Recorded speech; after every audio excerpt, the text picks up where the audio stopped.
Friends, आपका GST tutorial channel पर स्वागत है। फ्रेंड्स, आपके लिए लेकर आए हैं current affair top 10 question answer, जो राजनीति, खेल, आर्थिक, पुरस्कार, सम्मान, सामाजिक सभी क्षेत्रों से संबंधित होगा।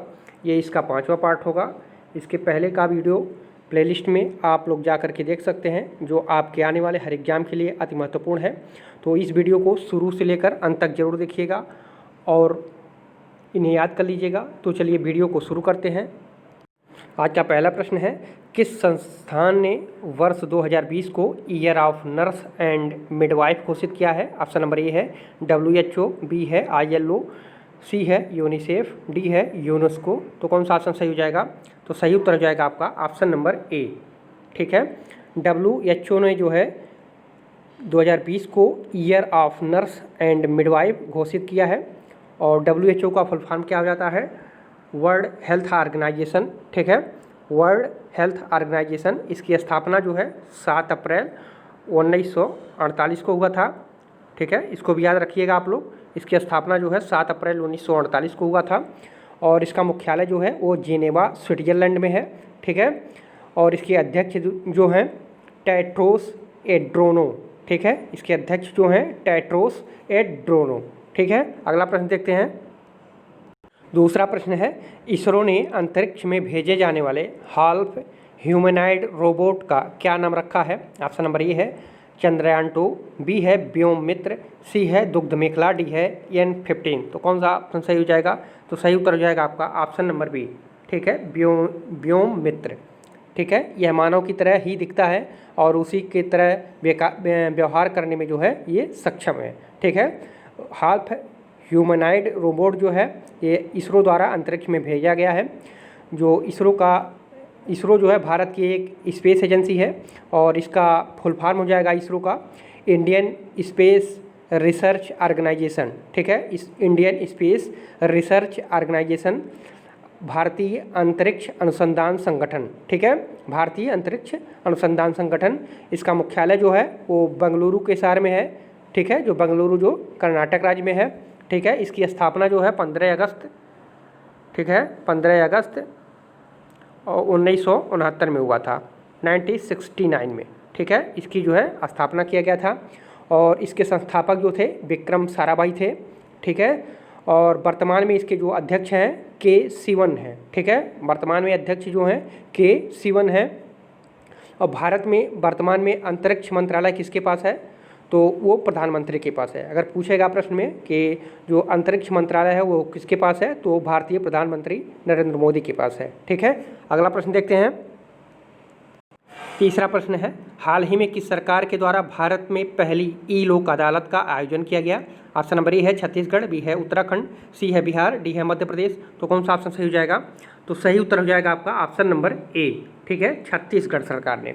ठीक है, छत्तीसगढ़ सरकार के द्वारा कोविड-19 के बीच भारत की पहली ई लोक अदालत का आयोजन किया गया। इसके तहत ऑनलाइन सुनवाई की जा सकेगी। ठीक है, वीडियो कॉन्फ्रेंसिंग के जरिए। ठीक है, इसका उद्घाटन जो है छत्तीसगढ़ के मुख्य न्यायाधीश PR चंद्रमेनन। ठीक है, छत्तीसगढ़ के मुख्य न्यायाधीश जो हैं उच्च न्यायालय के PR चंद्रमेनन के द्वारा किया गया। ठीक है, और इसके बारे में थोड़ा और जान लेते हैं। जो छत्तीसगढ़ के मुख्यमंत्री हैं वो भूपेश बघेल हैं। ठीक है, भूपेश बघेल हैं। और राज्यपाल जो है अनुसुईया उइके हैं। ठीक है, अनुसुईया उइके। और इसकी राजधानी कहाँ पे है? तो इसकी राजधानी जो है वो रायपुर है। छत्तीसगढ़ की राजधानी कहाँ पे है? तो वो रायपुर है। और छत्तीसगढ़ का गठन जो है 1 नवंबर 2000 को हुआ था। ठीक है, इसको याद रखिएगा, 1 नवंबर 2000 को हुआ था। ठीक है, और ये 26वां राज्य बना था। ठीक है, 1 नवंबर 2000 को जो है 26वां राज्य बना था और ये जो है मध्य प्रदेश से अलग हुआ था। ठीक है, इतना सभी इसमें जो है सभी पॉइंट को आप लोग याद रखिएगा। अगला प्रश्न देखते हैं। चौथा प्रश्न है, हाल ही में किसने वरिष्ठ नागरिकों के लिए सुरक्षित दादा दादी और नाना नानी अभियान लॉन्च किया है? ऑप्शन नंबर ए है सूचना आयोग, बी है मंत्रालय आयोग, सी है नीति आयोग, डी है मानव संसाधन विकास मंत्रालय। तो कौन सा ऑप्शन सही हो जाएगा?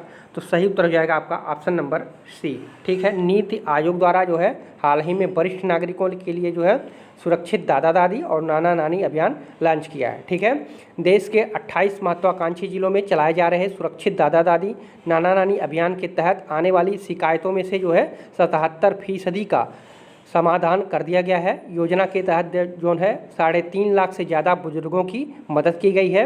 इस अभियान की शुरुआत जो है नीति आयोग ने पीरामल फाउंडेशन, ठीक है, पीरामल फाउंडेशन के जरिए जो है पीरामल फाउंडेशन के सहयोग से जो है 5 मई को की थी। ठीक है, और ये उत्तर प्रदेश के ज़िले में जो है चित्रकूट हुआ, श्रावस्ती, बहराइच, बलरामपुर जो है सोनभद्र में ये दादा दादी और नाना नानी अभियान जो है चलाया जा रहा है। ठीक है, और नीति अब इसमें देख लीजिए नीति आयोग के बारे में थोड़ा सा। योजना आयोग का जो है नाम बदल करके जो है नीति आयोग कर दिया गया है। 1 जनवरी 2015 से जो है योजना आयोग को जो है नीति आयोग के नाम से जाना जाता है। ठीक है, 2015 से। ठीक है, 1 जनवरी 2015 को। ठीक है, और इसका मुख्यालय जो है नीति आयोग का मुख्यालय जो है नई दिल्ली में है। इसका अध्यक्ष जो है प्रधानमंत्री होता है। ठीक है, नीति आयोग का जो अध्यक्ष होता है वो प्रधानमंत्री होता है। और नीति आयोग के वर्तमान में CEO जो हैं वो अमिताभ कांत हैं। ठीक है, CEO जो हैं वो अमिताभ कांत हैं। ठीक है, इन सारे पॉइंट्स को जो है अच्छी तरीके से जो है याद रखिएगा। अगला प्रश्न देखते हैं। 5वां प्रश्न है, हाल ही में किस राज्य ने भारत का पहला लाइकेन पार्क विकसित किया गया? ऑप्शन नंबर ए है उत्तराखंड, बी है उत्तर प्रदेश, सी है मध्य प्रदेश, डी है कर्नाटक। तो कौन सा ऑप्शन सही हो जाएगा? तो सही उत्तर हो जाएगा आपका ऑप्शन नंबर ए। ठीक है, उत्तराखंड में जो है लाइकेन पार्क जो है विकसित किया गया है। अब प्रश्न उठता है लाइकेन होता क्या है? तो लाइकेन जो होता है वायु प्रदूषक का संकेतक होता है। ठीक है, लाइकेन जो है वायु प्रदूषक का जो है संकेतक होता है। जहाँ पर वायु प्रदूषण होगा वहाँ पर जो है लाइकेन नहीं रहेगा। ठीक है, तो जहाँ पर वायु प्रदूषण नहीं होगा वहीं पे जो है लाइकेन उगता है। ठीक है, मुख्यतः उत्तराखंड के वन विभाग ने पिथौरागढ़ जिले में भारत का पहला लाइकेन पार्क स्थापित किया है। ठीक है, पिथौरागढ़ जिले में जो है लाइकेन का पहला पार्क जो है स्थापित किया गया है। लाइकेन क्या है?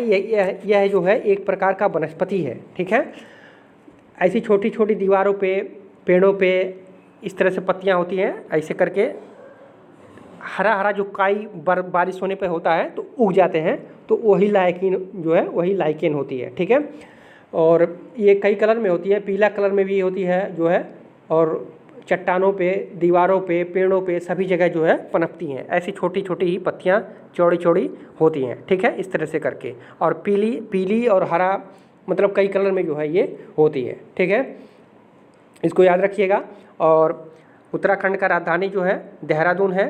ठीक है, देहरादून है, और ये जो है अभी हाल ही में उत्तराखंड सरकार ने जो है देहरादून को जो है शीतकालीन राजधानी, ठीक है, शीतकालीन मतलब ठंडी में वहाँ पे जो है राजधानी देहरादून होगा, और जो ग्रीष्मकालीन होगा वो ग्रीष्मकालीन जो राजधानी होगा वो गैरसैंण होगा। ठीक है, गैरसैंण। ठीक है, वहाँ पे जो है 2 राजधानी होगी। जैसे जम्मू कश्मीर में था तो शीतकालीन जो होगा वो देहरादून होगा, और ग्रीष्मकालीन जो होगा वो गैरसैंण होगा। अभी हाल ही में जो है वो उत्तराखंड के मुख्यमंत्री ने जो है इसकी घोषणा की है। ठीक है, अगला प्रश्न देखते हैं। 6वां प्रश्न है, 2019 का CK Naidu life time achievement award किसे दिया गया? ऑप्शन नंबर ए है शीला दीक्षित, बी है कृष्णामाचारी श्रीकांत, सी है निर्मला सीतारमण, डी है सभी को। तो कौन सा ऑप्शन सही हो जाएगा? तो सही उत्तर हो जाएगा आपका ऑप्शन नंबर बी। ठीक है, कृष्णामाचारी श्रीकांत को। ठीक है, भारतीय टीम के पूर्व कप्तान और 1983 में वर्ल्ड कप विजेता थे कृष्णामाचारी श्रीकांत जो है 1983 का जो विश्व कप हुआ था उसमें कप्तानी की थी, और उसमें जो है भारत विजयी रहा था। ठीक है, और CK नायडू अचीवमेंट पुरस्कार जो है किसके द्वारा दिया जाता है? तो ये जो है BCCI के द्वारा दिया जाता है। ठीक है, BCCI के द्वारा जो है CK Naidu life time achievement award जो है दिया जाता है। ठीक है, और भारतीय महिला टीम की पूर्व कप्तान जो अंजुम चोपड़ा है उनको भी ये पुरस्कार दिया गया है। ठीक है, अगर महिला में पूछेगा तो जो है अंजुम चोपड़ा है। ठीक है, भारतीय टीम की पूर्व महिला कप्तान अंजुम चोपड़ा। ठीक है, इसको याद रखिएगा। और BCCI का फुल फॉर्म आप लोग याद रखिएगा, बहुत पूछता है, board of control for cricket in India, board of control for cricket in India. ठीक है, इसकी गठन जो हुआ था वो 1928 में हुआ था। ठीक है, इसका गठन जो है 1928 में हुआ था और मुख्यालय इसका जो है वो मुंबई में है। ठीक है, इस सभी पॉइंट्स को जो है आप लोग याद रखिएगा अच्छे से। अगला प्रश्न देखते हैं, 7वां प्रश्न देखिए, RBI ने अपनी फाइनेंशियल स्टेबिलिटी रिपोर्ट में ग्रास NPA मार्च 2021 तक कितने प्रतिशत बढ़ने का अनुमान लगाया है? ऑप्शन नंबर ए है 11.0%, बी है 12.5%, सी है 14%, डी है 14.6%। तो कौन सा ऑप्शन सही हो जाएगा? तो सही उत्तर हो जाएगा आपका ऑप्शन नंबर बी। ठीक है, 12.5%, 12.5%। ठीक है, रिजर्व बैंक ऑफ इंडिया ने रिपोर्ट हाल ही में जारी किया है और ये कहा है कि अभी जो पिछला मार्च था, मार्च 2020, उसमें NPA 8.5% था। तो NPA का मतलब क्या हुआ? देखिए, बैंक जो है सबको, तमाम कंपनियों को लोगों को लोन देता है, तो उससे बहुत सारे लोन जो है वापस नहीं आ पाते हैं। ठीक है, रीपेमेंट नहीं हो पाता है और जब तक तय अवधि के बाद रीपेमेंट नहीं होता तो बैंक को लगता है कि अब पैसे लगभग डूब रहे हैं, तो ऐसे में उस रकम को बैंक NPA घोषित कर देता है। ठीक है, तो मार्च 2020 तक 8.5% था और अब अगले मार्च 2021 तक 12.5 हो सकता है। ठीक है, क्योंकि कोविड-19 का जो काल चल रहा है उसमें अर्थव्यवस्था में काफ़ी गिरावट आने के कारण ऐसी परिस्थिति झेलना पड़ रहा है। ठीक है, तो एक अनुमान लगाया गया है कि जो है NPA गिर करके जो है 12.5% 2021 मार्च तक जो है होने की संभावना है। ठीक है, इन सारे पॉइंट्स को जो है एक अच्छी तरीके से रिवीजन कर लीजिएगा। अगला प्रश्न देखते हैं, 8वां प्रश्न है, हाल ही में IFTAS के नए अध्यक्ष कौन बने हैं? ऑप्शन नंबर ए है T रविशंकर, बी है TB त्यागी, सी है रघुराम राजन, डी है मुकुल रस्तोगी। तो कौन सा ऑप्शन सही हो जाएगा? तो सही उत्तर हो जाएगा आपका ऑप्शन नंबर ए। ठीक है, T रविशंकर। ठीक है, IFTAS का फुल फॉर्म होता है Indian financial technology and allied services. ठीक है, और IFTAS जो है RBI की जो है पूर्ण स्वामित्व वाली एक कंपनी है। ठीक है, और इसका मुख्यालय जो है ये मुंबई है। ठीक है, इसका मुख्यालय जो है ये मुंबई है और ये जो है IFTAS जो है ये RBI की पूर्ण स्वामित्व वाली एक सहायक ही कंपनी है, उसी की एक सहायक कंपनी है। ठीक है, और इसमें भी जो है RBI के जो है कुछ कार्यभार इसमें भी संभाले जाते हैं। ठीक है, और इसके जो नए अध्यक्ष बनाए गए हैं वो T रविशंकर हैं। ठीक है, इन सारे पॉइंट्स को याद कीजिएगा और इसका मुख्यालय जो है वो मुंबई में है। अगला प्रश्न देखते हैं, 9वां प्रश्न है, अंतर्राष्ट्रीय ओलंपिक समिति IOC के उपाध्यक्ष कौन नियुक्त किए गए हैं? ऑप्शन नंबर ए है पुलकित जैन, बी है मनोहर दास, सी है अनिता डिफ्रेंटेज, डी है मुकुल रस्तोगी। तो कौन सा ऑप्शन सही हो जाएगा? तो सही उत्तर हो जाएगा आपका ऑप्शन नंबर सी। ठीक है, अनिता डिफ्रेंटेज को जो है IOC अंतर्राष्ट्रीय ओलंपिक समिति का जो है उपाध्यक्ष नियुक्त किया गया है। ठीक है, IOC का जो फुल फॉर्म होता है इंटरनेशनल ओलंपिक कमेटी, अंतर्राष्ट्रीय ओलंपिक समिति। ठीक है, इसकी स्थापना जो हुई थी वो 23 जून, ठीक है, 23 जून जो है 1894 में। ठीक है, इसकी स्थापना जो है 1894 में हुई थी। इसका मुख्यालय जो है लुसाने, स्विट्जरलैंड में है। ठीक है, इसका मुख्यालय जो है लुसाने, कभी कभी लुसाने भी दे देता है नाम और कभी कभी जो है स्विट्जरलैंड दे देता है, तो दोनों को याद रखिएगा। लुसाने जो स्थित है वो स्विट्जरलैंड में स्थित है। इसके अध्यक्ष जो हैं वो थॉमस बांच हैं, वर्तमान में जो इसके अध्यक्ष हैं वो थॉमस बांच हैं और उपाध्यक्ष जो है अनिता डिफ्रेंटेज को जो है नियुक्त किया गया है। ठीक है, अगला प्रश्न देखते हैं, 10वां और लास्ट प्रश्न है आज का, हाल ही में किस देश ने मुद्रास्फीति से बचने के लिए अपने देश की मुद्रा का नाम बदला है? ऑप्शन नंबर ए है तुर्किस्तान, बी है ईरान, सी है जमैका, डी है थाईलैंड। तो कौन सा ऑप्शन सही हो जाएगा? तो सही ऑप्शन हो जाएगा आपका ऑप्शन नंबर बी। ठीक है, ईरान ने। ठीक है, ईरान सरकार ने हाल ही में अपनी मुद्रा का नाम बदल कर जो है टोमन करने का निर्णय लिया है, टोमन कर दिया है। ठीक है, टोमन कर दिया है। पहले क्या था? तो पहले जो है रियाल था वहाँ का, ठीक है, पहले रियाल था, अब जो है उसको टोमन कर दिया है। ईरानी मुद्रा की इकाई रियाल है। ईरानी सरकार के अनुसार एक टोमन बराबर 10,000 रियाल से बनता है। जो एक रियाल जो था वो अब जो है 10,000 टोमन हो जाएगा, ठीक है, इसलिए उसको वहाँ का नाम बदल करके रियाल से जो है उसको टोमन कर दिया है। किसने? ईरान सरकार ने, ठीक है। ईरान की राजधानी कहाँ है? तो तेहरान है, ठीक है, तेहरान। ईरान की अर्थव्यवस्था का मुख्यतः जो स्रोत है वो तेल और प्राकृतिक गैस जो है निर्यात के रूप में किया जाता है, ठीक है। तो इन सभी पॉइंट्स को जो है आप लोग याद रखिएगा, ठीक है। फ्रेंड्स, ये रहे आपके 15 क्वेश्चन आंसर। अगर आपको वीडियो हेल्पफुल लगी हो तो वीडियो को लाइक करें और चैनल को सब्सक्राइब करें। पूरा वीडियो देखने के लिए आप सभी को धन्यवाद।